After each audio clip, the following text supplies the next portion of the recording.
And joining us today, we have Commissioner Albert Dela Cruz, Senior of the Climate Change Commission, a policy-making body on climate action. Welcome to Morning Matters. Yes, good morning, ma'am. Thank you. Okay, unang-una ho, help us understand first the role of the Climate Change Commission. It was created under the Climate Change Act of 2009. Yes. Ano po ang pinaka-role po ninyo doon sa ecosystem? We're the lead policy-making body, number one, and then we have the mandate to oversee, also to monitor. Together with it is we have the People's Survival Fund, wherein we sat as the one looking into what we call the climate lens of every project. We do climate tagging. At the same time, we do coordinations both sa national and local government units. Okay. So under the lens of the Climate Change Commission, Yes. and taking a look at what's been happening now with Typhoon Tino in particular, ano pong assessment po ninyo? Ang assessment po natin dyan is we failed sa ating tinatawag na climate adaptations program. We have the policy, but insofar as the implementation is concerned, shortfall siya. Saan po tayo nag-fail? With regards sa implementations, of course, as we very well know now, we have a problem with regards dito sa mga flood control program, not only because of the graft and corruption, but of course, we lack the comprehensive master plan, because even without the Climate Change Commission Act, there is already a mandate coming from the Constitution that the state shall promote and protect what we call a healthful and balanced ecology. Meron pong specific word doon, ang ganda, ang sabi, in accord and in harmony with nature. So when we talk of in accord, in harmony with nature, we have to do what we call a biomimic engineering. So when we talk of biomimic engineering, we should not go against nature. No country in the world, no technology that will go against nature will succeed. So if we're talking about the flow of water, we have to look into the source. Why the water is rampaging? If we will look at the video that we have now, the water is color brown. So what does it mean? If the water is color brown, it came from the mountain. It is not the topsoil, because the topsoil on the mountain is almost always black because of the different organic matters. The brown there is already the subsoil. So meaning to say, there is no more a lot of grass that will hold the water. Number two, there are a lot of trees that will hold the water. Supposed to be, if there are grasses and trees, it can hold the water. If there will be more than water that can impound into the river basin, it will overflow. The overflow should be a clear water. So this is not only a problem of the overflowing water basin, river basin, but it's the problem from the mountain. Kapag, kumbaga, parang kung marami pang puno sa taas ng bundok, Exactly. clear water sana Yes, yung it has to be clear water. Kaya nakikita ho natin brown. Why it's brown water? So meaning to say there is no longer balanced ecosystem, which is being required itself by the Constitution. Kasi usually ho, pag may puno, bababa pa yan sa lupa. Tapos yung, kumbaga, But the naka-cleanse volume pa yung is tubig, less bago than lumabas. the volume hindi ganun kalaki yung volume. So in Cebu, that's what you're seeing. Yes, that's in Cebu. Do you blame human activity for Exactly. the That is impact? what we call the anthropogenic activity. Before, we look into this kind of, they call it natural calamity. But there is what we call the IPCC report, the Intergovernmental Panel on Climate Change. These are scientists coming from 200 countries. And they have a conclusive study that climate change is anthropogenic activity. Meaning it's no longer natural calamity. It's no longer acts of God. This is acts of man. Because we contravene what natures should be doing. Are you familiar with the topography of Cebu and Yes. what has changed through the years? Yes. There are a lot of what we call development. There are development, and unfortunately, Cebu is one of the prone into landslide, and because of what we call, accordingly, there is a lack of the necessary scarce resources insofar as real estate property. That's why there are some land reclamations. Ano po ang pumasok sa isip ninyo nung nakita niyo yung project po ni Slater Young, yung The Rise at Monterazas? Yes, Monterazas. Do you These are not directly biomimic. link this to the flooding? Exactly. Yeah. We convert what we call the natural forest into a concrete forest. That's why the soil is a natural sponge together with the trees. Yung pong paggawa ng concrete jungle, ang konkreto ay hindi makakapag-absorb ng water. And because of that, mas mabilis ang ragasa ng tubig sa pababa.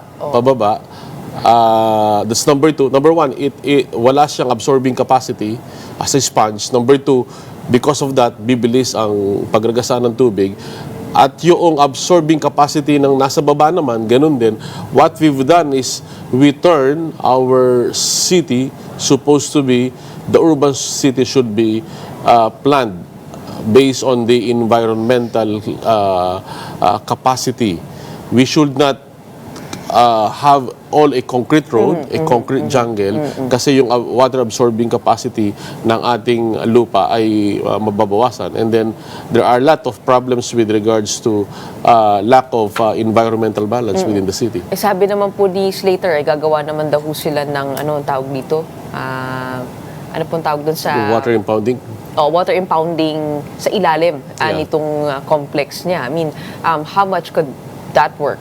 That solution proposed? With regards po sa water impounding capacity, really, it will not suffice for the purpose.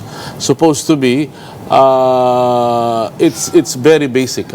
We need to leave the mountain for the biodiversity. Let the trees grow. We need to learn from our lesson. This is not the first time na nangyari po ito eh. Nangyari na nung una. Saan po? Meron po tayong, I think, dito sa bandang Bulacan, San Jose del Monte, Cheryl Subdivision. You still remember that? Yes. Ilan din yung namatay doon. So, we're talking of, this is what we call the urban planning, insofar as this is concerned. We need to follow, and we are calling for the passage of the National Land Use Plan. Okay?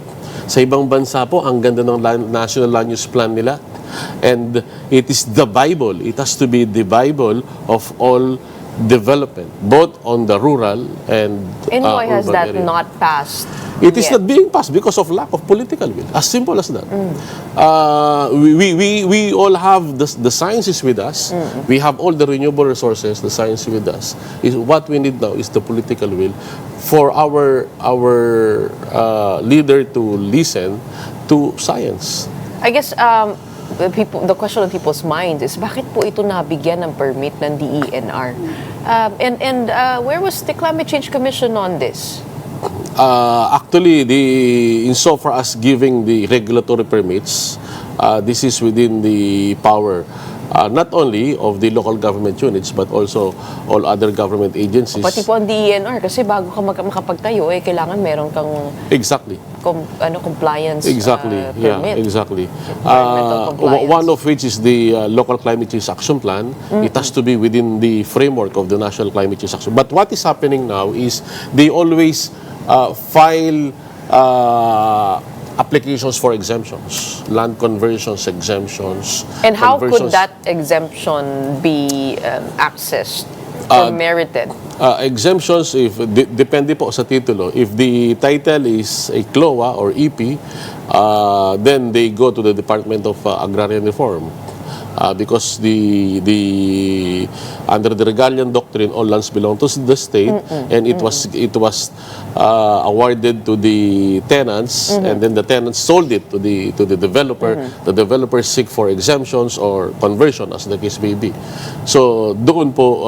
Maraming mga backdoor loophole sa ating sariling batas. Yes, that is the problem. But again, I bring it back to your point that it is a lack of political will or enforcement that is at play here. That is the same questions that they have during the last congressional budget to us. They asked the commissioner, including me, Well, my personal answer there is bigyan ng pangil ang batas. We have the National Adaptation Plan, we have the Local Climate Change Action Plan, we have the, of course, the Climate Change Act, but there is no penal provisions. There is no strong penal provisions. And that's why one of the amendments that we're looking into, they need to provide what we call the quasi-administrative power for the Commission so that we may be able to look into and to provide... Sa ngayon, wala po kayong administrative power? I mean, ano sakop ng... We don't have quasi-judicial power. Ano lang po ang sakop? Ang sakop lang po namin is to be the lead policy-making body. That is and then we exercise... sa legal framework, within the legal framework. In the legal framework, we oversee, we recommend. But I know that one of your responsibilities at the Climate Change Commission is to develop the country's long-term plans for both climate mitigation and adaptation. That means both the short-term and the long-term. Pero nabanggit po ninyo, wala pa tayong comprehensive master plan. Is there ano pong nasa plano? Kasi yun ang ano eh. Yeah, what we have is what we call National Adaptation Plan. I pertain for the lack of comprehensive master plan is with regards to the National Land Use Plan. Yun po ang ibig sabihin kanina. Okay, pero when it comes to the climate mitigation and adaptation plans, ano po ang nasa plano natin? For the National Adaptation Plan, we identify key sectors which are considered to be, we call them the carbon major sectors. Carbon major sectors, we have an acronym, we call them AWIT-FE. AWIT, A stands for Agriculture, Food Security. W stands for Waste management, which is considered to be one of the carbon major sectors, and then I, industry. So the T in AWIT stands for transportation, the transportation sector, and then we have, of course, again, food, E, and then we have the major carbon industry is energy. So this is what we call AWIT-FE. Based on these 7 thematic programs, we provide the long-term adaptation program wherein under the existing NDCs, which we will be amending, we will be providing the new NDCs. We're looking into that by 2030, we will be having a 75%, we call it reductions to our greenhouse gases emissions. And then by 2050, we will be having... Pero alam po natin that in the whole equation, ang Pilipinas hindi naman po pinakamalaki or malaki ang carbon contribution to the atmosphere. And in fact, we're victims of that climate injustice. Tayo po nakakaramdam kung ano man ang nagiging epekto ng carbon emissions ng ibang bansa. And so, yung mga nabanggit po ninyo, hindi ba medyo malayo yan sa bituka? At dapat nating pagtuunan ng pansin itong mga naapektuhan ng mga bagyo when it comes to adaptation to climate impacts. So ano po ang plano ng CCC when it comes to that? Yeah. Dito po sa 7 thematic program, we're looking into the mitigation as a functions of adaptations. Number 1, because we have what we call the Paris Agreement as a responsible nation, even if we are not considered to be a carbon major, we actually sink more than what we emit. If we look into including the vast natural resources and the water being an archipelagic country. Number 2, these thematic programs will be also our driveway towards what we call adaptations.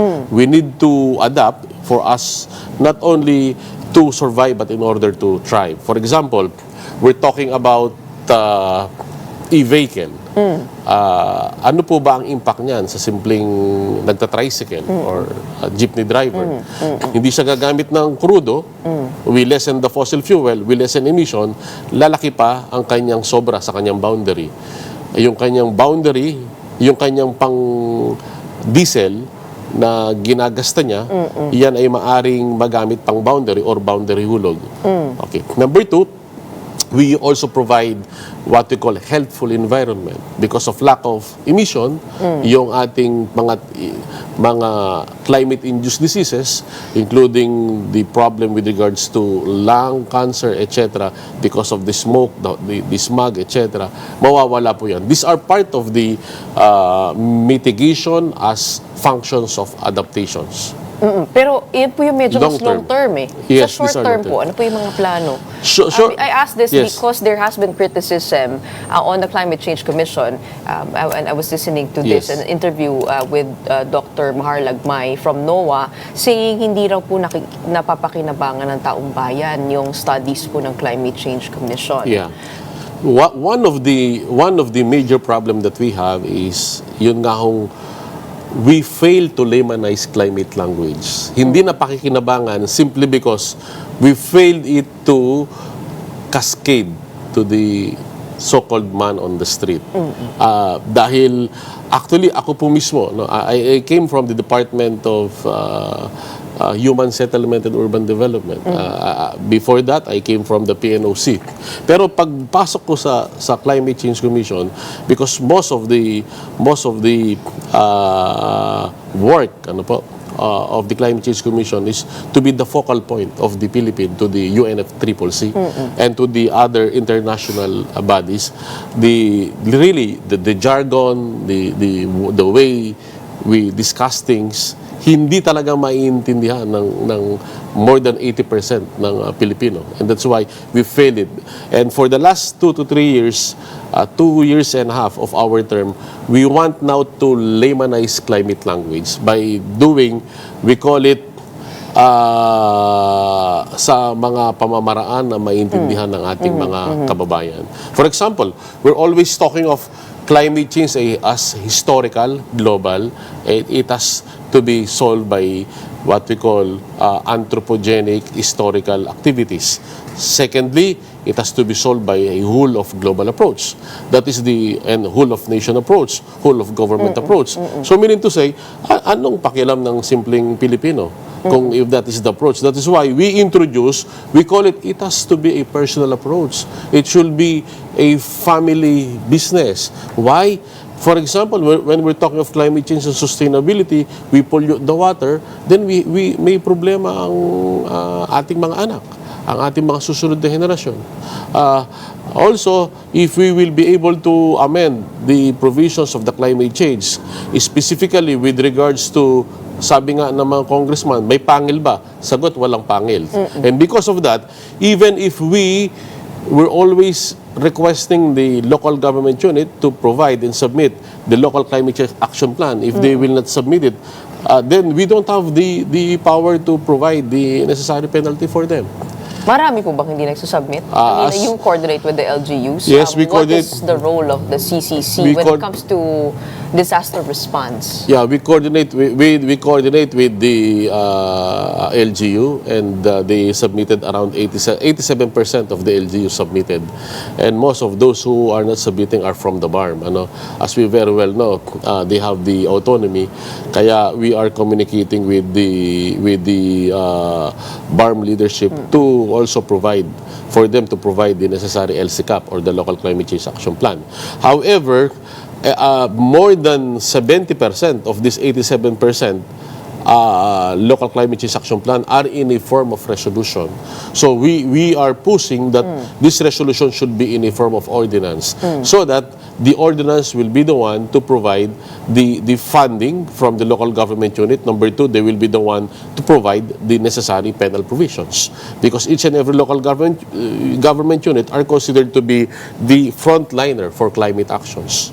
And they need to localize what we call the national adaptation plan. They need to have now the local adaptation plan, because the adaptation in Baguio is not the same adaptation there in Kamsur. The adaptation in Kamsur is not the same adaptation in Batanes. The local adaptation in Batanes is not local adaptation plan here in NCR. So for adaptation program, it has to be a localized adaptation program. And lumalabas po sa mga investigasyon ngayon Yes. that much of the resources when it comes to infrastructure belongs to the DPWH. Exactly. At ang LGU ay parang walang kapangyarihan na pagdating sa ganong aspeto. How did we end up here? Na yung flood control mitigation measures po natin or mga projects po natin, kadalasan na nakasentro sa gray infrastructure. Yan po ang nabanggit ni Urban Planner Paulo Alcazarin. Bakit nga ba tayo napunta sa pag-construct ng maraming dike na puro semento, imbis na tayo ay magtanim, magkaroon ng natural solutions to this? I mean, what is the role and what direction does the Climate Change Commission provide when it comes to solutions to, for one, flood control? Yes, number one, during the we invited as resource persons sa Senate and both lower house. What we're looking forward is the implementations of the biomimic engineering as provided by the constitutions. Meaning we need to have what we call from rift to ridge, a master plan. From the mountain up to the city. From the mountain, we need to have a total logging ban. Ay, what? Total logging ban. From the mountain From to the mountain. And then we're looking forward that for the city, we need to greenify the city. And then we need to have infrastructures, even if it is gray, it is still biomimic. I'll give an example. Before, all concrete roads, these are concrete, but these are bricks. Bricks. There are some parking space, big parking space, it has to be bricks so that there is still a water-absorbing para capacity. nakakalusot yung tubig. Yes, it is a natural sponge. Ano po nangyari? Na-achieve po ba yun? Hindi nga po eh. Bakit Hindi nga kaya po. ho? So we need to amend the provisions of the building code. Okay? For flood control. Is it For urban environmental planning. Number two, there is a provision that each and every local government should have environmental planner. The municipal planning, the city planning should be environmental planner. Number three, each and every corporation should have what we call a net zero by 2050 plan. All local government should have a net zero by 2050. And then, really, we cannot manage what we cannot measure. And we need to measure what we treasure. Meaning to say, on that note, I am very thrilled to announce that we will be switching on the first ever most comprehensive Philippine-made carbon calculator. This is an initiative of a private NGO, the EcoSaver, in partnership with Climate Change Commission, wherein we adopted a fit-for-purpose carbon calculator. This is anthropogenic activity. It's not only the problem of the government, it's the problem of everybody. That's why we will encode how much rice do we eat, how much vegetable do we eat, how many flights do we have. So you can track your own. Yes, this is what we call the carbon footprint calculator.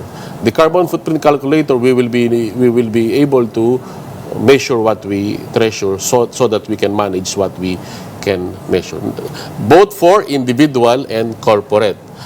If we are above the average, then the same digital management will provide how many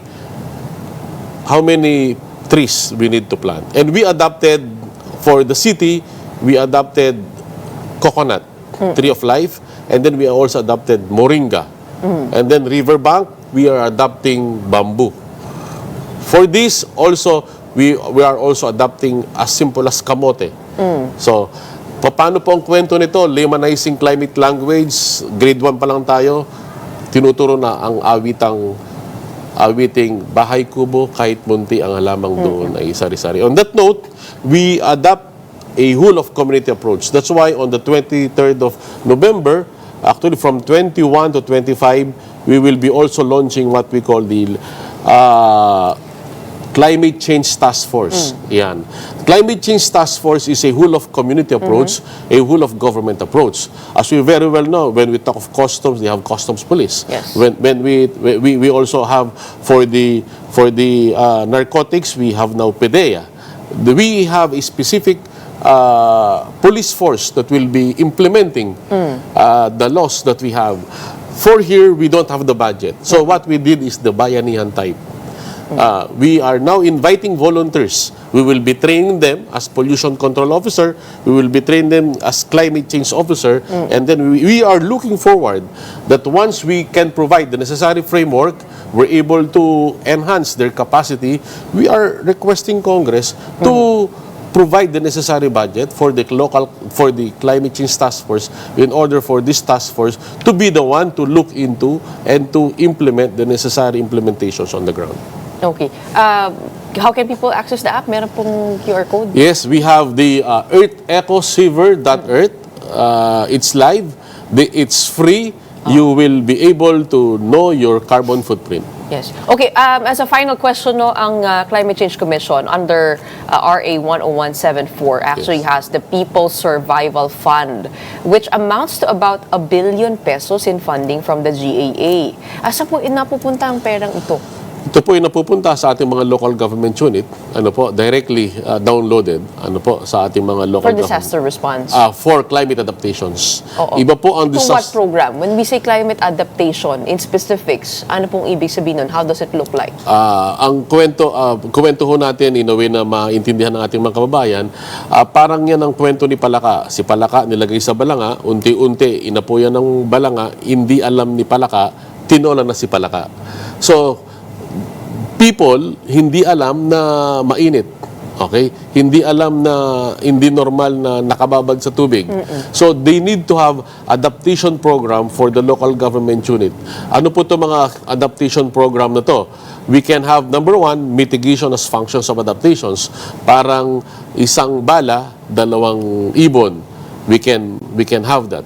Number two, we're looking forward for what we call a total river basin development program. We're not only talking of yung gray infrastructure, we need to have the total biodiversity ecosystem of the area. Kaya meron po tayong naaprubahan na program. They need to make use of, there are some specific seedlings of mangrove na pwedeng gamitin, bamboo na pwedeng gamitin, at the same time, magkaroon ng food security program. We call it a total biodiversity program within the river basin. Number two, we also have a support sa ating mga agricultural sectors. That's why we provide a school for fisher folks, a school for our agricultural sectors, using our partnership with the different state universities. So we provided for that specific agricultural innovations program. We also provide for early warning device as an adaptation program. And then we're looking forward for more planting this year, for more planting of bamboo, coconut, and moringa. Moringa is known to be a superfood. Bamboo is known to be a high-value crops. We have a lot of bamboo tinik. And then the Climate Change Commission is emphasizing or has been emphasizing on data-driven climate governance. Yes. How are we improving our data sets and risk maps, climate vulnerability profiles, given yung mga nangyayari po ngayon, katulad ng Cebu, iba na yung pagbaha, katulad po nung paglindol, Yes. dyan din po sa Cebu. Yes. Parang may fault line na hindi po Yes. na I mean, for the what efforts are happening on that end? We're looking. Well, yeah, we have a robust partnership with the different government agencies. We have the NICDIS. We have our website. We are encouraging our people to visit the NICDIS, and then we have the new one. We have the EcoSaver, wherein this kind of digital management will be able to have a database science-driven program, part of which is what we call the digitalization of using innovative technology like blockchain. That, for example, for the big problem with regards to food security, food security is not only a problem of lack of or a scarcity of food, it's also a problem of lack of logistic. Nagtatapon ng kamatis sa Ilocos Norte, wala namang kamatis dito sa Makati. No? So because of lack of what we call meet and match of food. Now, if we have a digital way of fixing these gaps, we can make use of digital innovative technology like blockchain, including our problem dito sa ating Pero medyo mahirap po maintindihan yung blockchain, ano? I mean, hindi po yan pang ordinaryong tao, which is also the problem when it comes to climate change. And as we've mentioned nga pa yung mga jargons, hindi po masyadong ano. Pero we do hope that the Climate Change Commission will play a bigger role in terms of, I guess, the bigger decisions like giving permits, flood control infrastructure that is right, and I guess the hazard maps to help our kababayan. So, we don't have time left, but thank you for enlightening us on what's been happening. Ito po ay napaka-halaga na usapin dahil tayo nakakaramdam ng epekto ng climate change. Hindi lang po ito basta salita, kundi buhay na ang nakataya. Maraming salamat po. We have Commissioner Albert Dela Cruz Sr. joining us this morning from the Climate Change Commission.